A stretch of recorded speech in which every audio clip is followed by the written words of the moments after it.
Jail میں جو آج خان کی گفتگو تھی اسے، اور پھر اس کے بعد میں قرضوں کی بھی تفصیل بتاتا ہوں. آرمی چیف کو جو خطوط عمران خان نے لکھے، یہ خطوط عمران خان نے کہا پڑھنے کے لیے نہیں، یہ سمجھنے کے لیے، حقائق بتانے کے لیے. کیونکہ خط کے متعلق آرمی چیف کی جو گفتگو تھی اس میں بھی اب سامنے آ گیا یہ سوال اسما شیرازی صاحبہ کا تھا کہ آرمی چیف سے پوچھا کہ آپ کو خط ملا؟ مجھے کوئی خط نہیں ملا تو وزیر اعظم کو دے دوں گا. اب یہ خطوط عمران خان نے 3 فروری، 8 فروری اور 13 فروری لگاتار داغے ہیں. اس کے بعد اب چوتھا بھی آنے والا ہے اور وہ بنتا ہے 20 تاریخ کو. اب ان خطوط کا مطلب اگر آپ سمجھیں تو یہ جسے مخاطب کیا اسے نہیں بھیجے گئے، یہ اوپن لیٹر تھا، زیادہ سے زیادہ لوگ پڑھ سکیں. پھر تحریک انصاف نے ٹویٹر اکاؤنٹ پر پیغام بھی دیا کہ اوپن لیٹر ہے، اس کے لیے ڈاکیے کا انتظار نہ کریں، یہ نصیحت ہے، یہ پیغام ہے. اور آپ کو یاد ہوگا جس طرح جین میریٹ نے جو برطانیہ کی ہائی کمشنر تھی اس نے لکھا تھا خط اس طرح، تو قاضی فائز نے اس پر جواب دے دیا. اب تحریک انصاف یہ امید کر رہی تھی کہ آرمی چیف بھی اس کا جواب دیں گے، انہوں نے اس کا لکھ کے جواب نہیں دیا، البتہ انہوں نے اس کا بول کر جواب دے دیا. اب اوپن لیٹر تھا، ساری دنیا نے پڑھ لیا. اس خطوط پر انٹرنیشنل BBC میں خبریں بھی آ گئی، CNN میں آ گئی، اور اب تو ان کے صحافیوں کے پیغامات بھی آ گئے. جاوید چودھری نے کہا یہ تو چھیڑنے کے لیے تھا، منا بھائی نے کہا نہیں، یہ اسٹیبلشمنٹ نے جو پالیسی بنائی اس میں عمران خان موجود نہیں ہے، اس لیے خط لکھ رہے ہیں. عرفان صدیقی نے کہا خط جنہیں لکھا ہے وہ پڑھنا نہیں چاہتے، بیکار کی مشق ہے. بلکہ فضل الرحمان صاحب کے جو سینیٹر ہیں کامران مرتضیٰ، اس نے کہا آرمی چیف کو کیوں لکھا، شہباز شریف کو لکھیں. تو تحریک انصاف کا تو کہنا تھا ایک طرف ہمیں کہا جاتا ہے بات چیت نہیں کرتے، دوسری طرف ہمارے چیئرمین بیرسٹر گور کو پشاور میں ملاقاتیں بھی کرتے رہے، اور دوسرے تیسرے خط پر ابھی بول پڑے ہیں، چوتھے خط پر ضرور بڑا رد عمل بھی آ جائے گا. اور یہ ان تمام بڑے اداروں میں دیکھیں عمران خان نے الیکشن کمیشن، عدلیہ، ان سب کے بارے میں اس تفصیل سے لکھا ہوا ہے. یہ اصل میں وہ لوازمات پورے کیے جا رہے ہیں بڑی تحریک سے پہلے. یاد رکھیں کیونکہ 9 مئی فالس فلیگ کو 2 سال ہونے والے ہیں، آئین اور قانون کے مطابق CCTV فوٹیج ابھی تک نہیں پیش ہوئی. عدلیہ کو مکمل کرش کیا گیا، کوئی آزاد جج متنازع ریمارکس تک نہیں دے سکتا. الیکشن کو 1 سال ہو گیا، مخصوص نشستیں اور سینٹ کے انتخابات ابھی تک مکمل نہیں ہوئے. 26ویں ترمیم سے انہوں نے سینٹ نہ ہونے کے باوجود چیئرمین اور سینٹ صدر کو منتخب کر لیا. پھر پیکا ایکٹ اور 26ویں ترمیم لگا کے جو قوانین لگائے، فارم 47 کی حکومت جسے دنیا تسلیم نہیں کر رہی، جس کی وجہ سے معاشی حالات جس کا میں ذکر کر رہا ہوں. اور یہ ظلم کی انتہا ہے کہ دیکھیں نریندرا مودی وہاں امریکہ میں ڈونلڈ ٹرمپ کے ساتھ آرٹیفیشل انٹیلیجنس اور انفارمیشن ٹیکنالوجی کے $200 ارب کے معاہدے کار ہے. وہ اسٹیلتھ جہاز خریدا، یہاں ٹریکٹر اسکیم کا افتتاح. مریم نواز چڑھ رہی ہے، مریم نواز اتر رہی ہے، سارے کیمرے فوکس کر رہے ہیں، وہ شرماتی لجاتی 16 سالہ دوشیزہ کا کردار ادا کر رہی ہیں. ایک بہت بڑا مذاق ہے. یہاں پاکستان میں اس وقت دیکھیں فوجی جوان شہید ہو رہے تھے، ذبح ہو رہے تھے. ایک لیفٹیننٹ 4 جوان دہشت گردی کے واقعات کے میں کام آ گئے، اور یہاں اگلے مورچوں میں مریم نواز ٹریکٹر کی سواری کر رہی ہیں. اب بدقسمتی سے دیکھیں تمام صاحب اقتدار لوگ ان کے گرد جمگھٹا بنائے، کیمروں کا ایک شغل لگا ہوا ہے، ایک مذاق لگا ہوا ہے. بالکل جاہلیت میں انہوں نے دیکھے حقیقی معنوں میں شور مچایا ہوا کہ 5000 ایکڑ سے پورے ملک میں سرسبز انقلاب لا رہے، جبکہ پاکستان میں زیر کاشت زمین جو ہے وہ 3 کروڑ 5 لاکھ ایکڑ ہے. بھئی 5000 ایکڑ سے صرف ابتدا سے انقلاب آنا ہے. یہ اصل میں وہی تاریخ دہرائی جا رہی ہے جسے عمران خان جنرل یا پارٹ 2 کہتے ہیں. یہ دیکھیں نا مورخ جب لکھے گا تاریخ تو وہ یہی کہے گا کہ ایک جنرل رانی تھی، ایک یہاں بھی جنرل رانی تھی. یہ وہی خاتون تھی جو ابھی کچھ عرصہ پہلے تک دہشت گردی، یہ جو وردی ہے اس کے پیچھے دہشت گردی کے نعرے لگاتی رہی. آج ان کو نوٹنکیاں.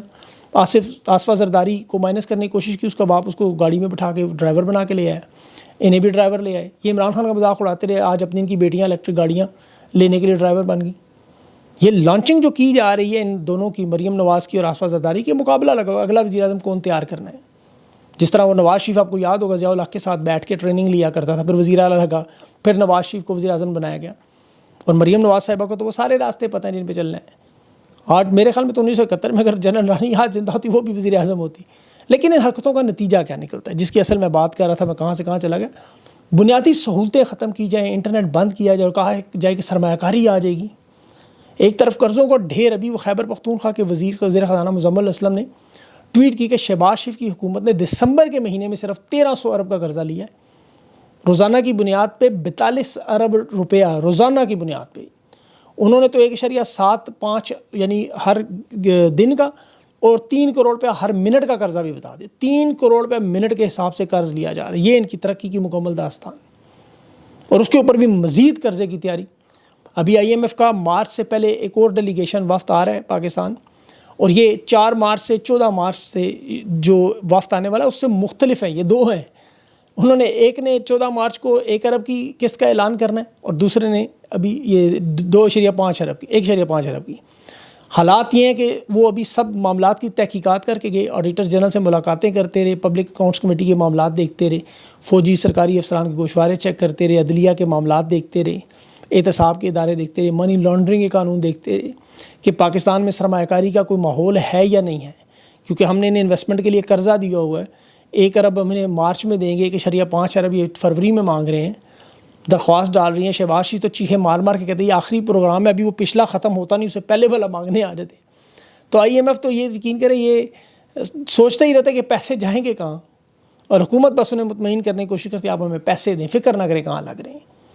اسی طرح عدلیہ کے معاملات میں بھی یہی واردات. ابھی سپریم کورٹ میں انہوں نے 9 بینچ بنائے 21 ججز پر مشتمل.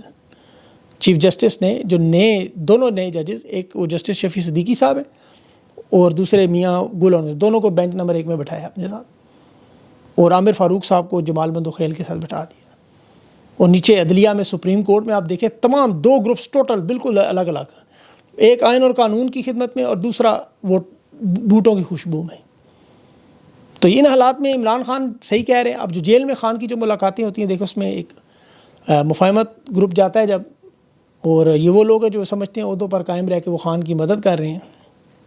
انہیں لگتا ہے کہ ایسے لوگوں کو بھیجا جائے جن کے ساتھ حکومت کا بھی ساتھ گزارا ہو جائے, کیونکہ عمران خان اب ان چیزوں سے تنگ آ چکے ہیں, وہ تبدیلیاں کر رہے ہیں.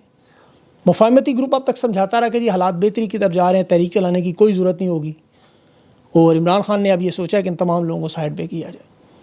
جیل ملاقاتوں میں دیکھیں ایسے لوگوں سے انہیں پارٹی سے خان تو نہیں نکالتا, اسی لیے کہ اطلاعات لاتے ہیں کہ رابطے کا سلسلہ ہے, اسٹیبلشمنٹ اجازت ہی صرف ان لوگوں کو دیتی ہے. اگر وہ سخت موقف والا کوئی بندہ آئے اسے تو وہ ملنے ہی نہیں دیتے جیل میں, اس لیے انہیں رکھنا ضروری ہے. اب لیکن خان نے آہستہ آہستہ وہ معاملات سیدھے کرنے شروع کر دیے.